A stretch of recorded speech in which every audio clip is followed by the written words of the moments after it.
हरे कृष्णा। तो आज के सत्र में हम आगे बढ़ेंगे और देखेंगे कैसे जो वैष्णव सदाचार है उसे हमें फॉलो करना है। तो अभी हम प्रस्तावना जो है उसको कर रहे हैं, एक इंट्रोडक्शन कर रहे हैं और फिर हम प्रैक्टिकल टिप्स के ऊपर जाएंगे अगले सत्रों में। तो हमने कल के सत्र में देखा कैसे वैष्णव सदाचार का मतलब है जिनमें हमें हमेशा करना है, किसी को दिखाने के लिए नहीं करना। और साथ साथ में एक चीज़ हमको और याद रखनी है, जितने भी हम ये वैष्णव सदाचार सीख रहे हैं, कोई नियम सीख रहे हैं, हमें किस चीज़ को कैसे करना है, कैसे बिहेव करना है, ये सब हम इसलिए नहीं सीख रहे कि हम दूसरे भक्तों में दोष देखें, उनको देखें कि अरे ये भक्त ऐसे नहीं कर रहे हैं, ऐसे नहीं करना चाहिए। ये हम देखने के लिए या अपने मन में रखने के लिए नहीं कर रहे हैं, बल्कि ये स्वयं के लिए है। जितने भी नियम हैं हमें इसलिए बताए गए हैं ताकि हम स्वयं पर अप्लाई करें, ना कि हम दूसरों में गलतियां खोजें इसलिए। तो इसलिए हमें इस बात को हमेशा माइंड में रखना है कि जितने भी ये नियम हैं हम स्वयं में उसको अच्छे से करने पर विचार करें, ना कि हम उन दूसरों में उसके माध्यम से गलतियों को खोजें। तब हम वास्तविक रूप से हम सदाचार को फॉलो कर पाएंगे। तो चैतन्य महाप्रभु आपको पता है वो स्वयं भगवान कृष्ण हैं जो इस कलयुग में आए और समस्त विश्व को हरि नाम संकीर्तन, हरे कृष्ण महामंत्र प्रतिपादित किया। चैतन्य महाप्रभु ने मुख्य रूप से 6 गोस्वामी थे जिनको शिक्षाएं दिया और उनको कुछ आदेश दिए इस संसार में कृष्ण भावनामृत को प्रसार करने के लिए। उन 6 गोस्वामियों में एक बहुत प्रमुख गोस्वामी है जिनका नाम है सनातन गोस्वामी। तो ये बहुत ही उच्च स्तर के भक्त थे। तो जब चैतन्य महाप्रभु जगन्नाथपुरी में निवास करते थे तो उस समय वो प्रत्येक दिन टोटा गोपीनाथ मंदिर है वहाँ पर जाते थे। सनातन गोस्वामी जो कि उनके शिष्य थे, प्रत्येक दिन उनसे मिलने जाते थे। तो सनातन गोस्वामी उस समय उनके शरीर पर बहुत सारे ऐसे सिम्टम्स आ गए थे कि वो उनका जो शरीर था पूरी तरीके से बहुत ही, उसके ऊपर ऐसे प्रकार के दाने हो गए थे जिनसे पस निकलता था। तो इसलिए जब वो चैतन्य महाप्रभु के पास मिलने जा रहे थे टोटा गोपीनाथ में, तो उन्होंने उसके 2 रास्ते थे जाने के। एक रास्ता था समुद्र के किनारे जाने का, और दूसरा रास्ता था जो डायरेक्ट रास्ता था वो था जगन्नाथपुरी मंदिर के जस्ट सामने से गुजरना, तो आप जल्दी पहुंच सकते थे। लेकिन सनातन गोस्वामी ने जो जगन्नाथपुरी मंदिर के सामने का रास्ता ना चुन करके वो जो लंबा रास्ता था जो समुद्र के किनारे जिसमें इतना धूप थी, बालू थी जो जल रही थी, वो वाला रास्ता चुना और चैतन्य महाप्रभु के पास पहुंचे। चैतन्य महाप्रभु ने उनसे पूछा आप किस रास्ते से आए, क्या जगन्नाथपुरी मंदिर के रास्ते से आए? तो उन्होंने बोला, सनातन गोस्वामी ने बोला नहीं, हम उस रास्ते से नहीं आए, हम समुद्र के किनारे के रास्ते से आए। तो चैतन्य महाप्रभु ने बोला कि लेकिन वो तो बहुत लंबा रास्ता है और इतनी धूप है, इतनी गर्म बालू थी, आपके तो पैर जल गए होंगे, लेकिन आपने वो रास्ता क्यों चुना? तो सनातन गोस्वामी ने बोला कि क्योंकि मेरे पूरे शरीर में पस है, मैं इतना अपवित्र हूँ। अगर मैं जगन्नाथपुरी मंदिर के सामने के रास्ते से आता तो वहाँ के जो पुजारी हैं अगर उनसे गलती से भी स्पर्श हो जाता मेरे शरीर का तो वो अशुद्ध हो जाते, वो भगवान की सेवा के लिए योग्य नहीं रहते।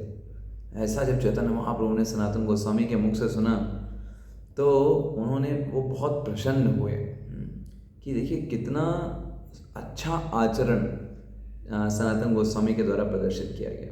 और चैतन्य महाप्रभु ने उस समय बोला, यद्यपि तुमी हया जगत पावन तुम स्पर्शे पवित्र हया देव मुनि गण। अरे आप तो इतने पवित्र हैं सनातन गोस्वामी, आप इतने बड़े वैष्णव हैं, आप बोल रहे हो कि आपके स्पर्श करने से वो पुजारी अशुद्ध हो जाएंगे। अरे आपका स्पर्श, आप जैसे वैष्णवों का स्पर्श करके तो बड़े बड़े देवता मुनि गण भी अपने आप को शुद्ध मानते हैं। तथापि भक्त स्वभाव मर्यादा रक्षण मर्यादा पालन हय साधुर भूषण।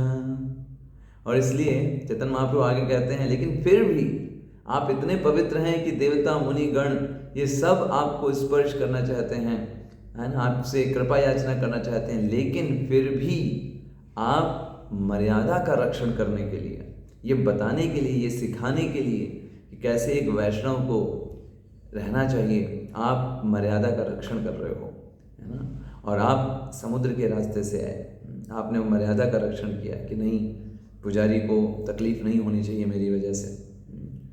मर्यादा पालन है साधुर भूषण। तो मर्यादा पालन करना ये एक वैष्णव का आभूषण है। जैसे हम अगर कई सारे आभूषण धारण करते हैं, किस लिए?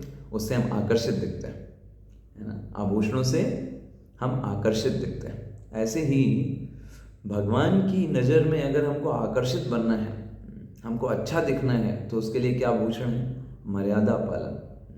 हम मर्यादित वे में रहें, है ना। मर्यादा का उल्लंघन ना करें। अगर मर्यादा का उल्लंघन करेंगे तो वो हमारे जो वैष्णव का वो लक्षण नहीं है। इसलिए वैष्णव हमेशा मर्यादा के अंदर में रहते हैं। ये चीज़ यहाँ पे चैतन्य महाप्रभु सनातन गोस्वामी को बता रहे हैं। और फिर आगे बताते हैं, मर्यादा उल्लंघन का लोग करे उपहास, इह लोक परलोक दुई होए नास। अगर कोई व्यक्ति मर्यादा का लंघन करता है, जिसे नहीं करना चाहिए, वो फिर भी वो कार्य करते हैं, मर्यादा का उल्लंघन करते हैं, तो फिर उसका जगत में उपहास होता है, लोग हंसेंगे उसके ऊपर। और यह लोक परलोक दुई होए नास। और उसका यह इस लोक में भी लोग हंसेंगे उसको, और परलोक जब शरीर छोड़ेगा तो वो भी उसका अच्छा नहीं होगा, उसकी गति अच्छी नहीं होगी। इसलिए ये बहुत इम्पॉर्टेंट है कि हम वैष्णव सदाचार को अच्छे से समझें और उसको अपने जीवन में उतारने का प्रयास करें। तो चैतन्य महाप्रभु ने इन 6 गोस्वामियों को, जो कि उनके सबसे निकटतम शिष्य थे, उनको 4 उपदेश दिए और कहा इन 4 आदेशों को स्वीकार करके आप आगे बढ़िए। तो 4 उपदेश वो कौन कौन से दिए? पहला उपदेश दिया कि आप सभी शास्त्रों को बहुत अच्छे से पढ़ो और एकदम छोटी छोटी बातों को समझो और इतना अच्छे तरीके से इस चीज़ को सिद्ध करो कि कैसे भक्ति ही समस्त शास्त्रों का सार है। और ऐसे ग्रंथों की रचना करो जिसमें भक्ति सार के रूप में समस्त शास्त्रों से का निचोड़ उसमें दिया हो। ये पहला आदेश दिया। दूसरा आदेश दिया कि जितने भी भगवान कृष्ण की लीला स्थलियाँ हैं, भगवान ने जहाँ जहाँ जो वृंदावन में लीला स्थलियाँ किया हैं, लीलाएँ की हुई हैं, उन स्थलियों को जाकर के जागृत करो।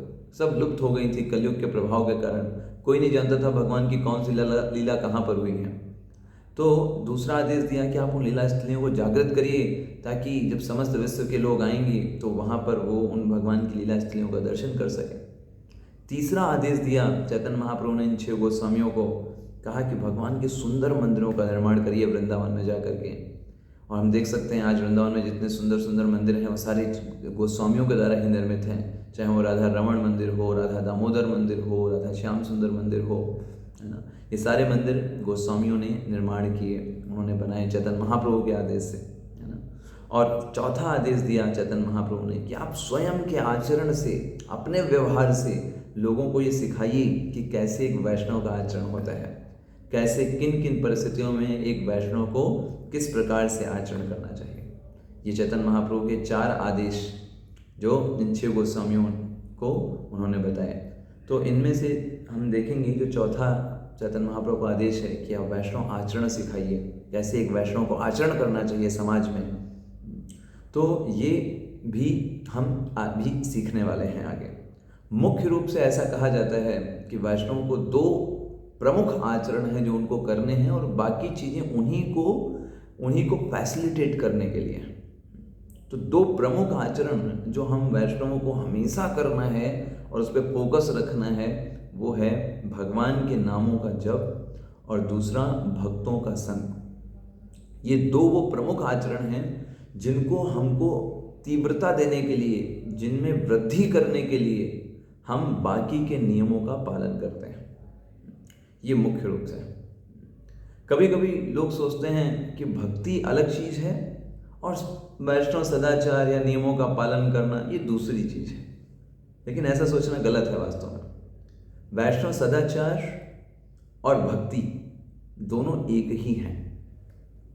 अगर आप अच्छे तरीके से व्यवहार करते हैं आपका बिहेवियर और आपका दृष्टिकोण, आपको आपका भक्तों के प्रति व्यवहार, भक्तों से मेल जोल, भक्तों के प्रति प्रणाम, मंदिर में प्रवेश करने पर प्रणाम, ये सारी चीज़ें भक्ति के अंग हैं। तो वैष्णव सदाचार को भक्ति से अलग समझना ये एक भूल है। तो हम जो भी ये सीखेंगे, जो भी हम सीखेंगे आगे आने वाले सत्रों में, ये सब भक्ति का ही पार्ट है। ऐसा नहीं है कुछ भक्ति से अलग है या कुछ हम अलग सीख रहे हैं। ये हमको भगवान के प्रति प्रेम और बढ़ाएगा, है ना। हमारे जीवन का लक्ष्य है भगवान कृष्ण को हमेशा याद रखना, यही भक्ति का लक्ष्य है। 24 घंटे हम याद रख पाएँ। तो ये नियम हमारी मदद करेंगे कैसे हम दिन के किसी भी पहर में हों, उसमें हम कैसे इन नियमों का पालन करके भगवान को अपनी चेतना में निवेशित कर सकते हैं, है ना। जैसे सुबह उठने पर प्रणाम कैसे क्या करना चाहिए, भगवान के मंदिर में प्रवेश करते समय कैसे प्रणाम करना चाहिए, क्या भावना होनी चाहिए, फिर किसको प्रणाम करना चाहिए, वैष्णवों को कैसे प्रणाम करना चाहिए, इन सारे नियम हैं। लेकिन ये नियम हमको भगवान के प्रति रिमेम्बरेंस, हमारी चेतना को बढ़ाते हैं। ये हमको मदद करेंगे उस तरफ आगे बढ़ने के लिए, इसलिए ये बहुत ही महत्वपूर्ण है। इसके बारे में हम आगे अगले सत्रों में चर्चा करेंगे। हरे कृष्ण।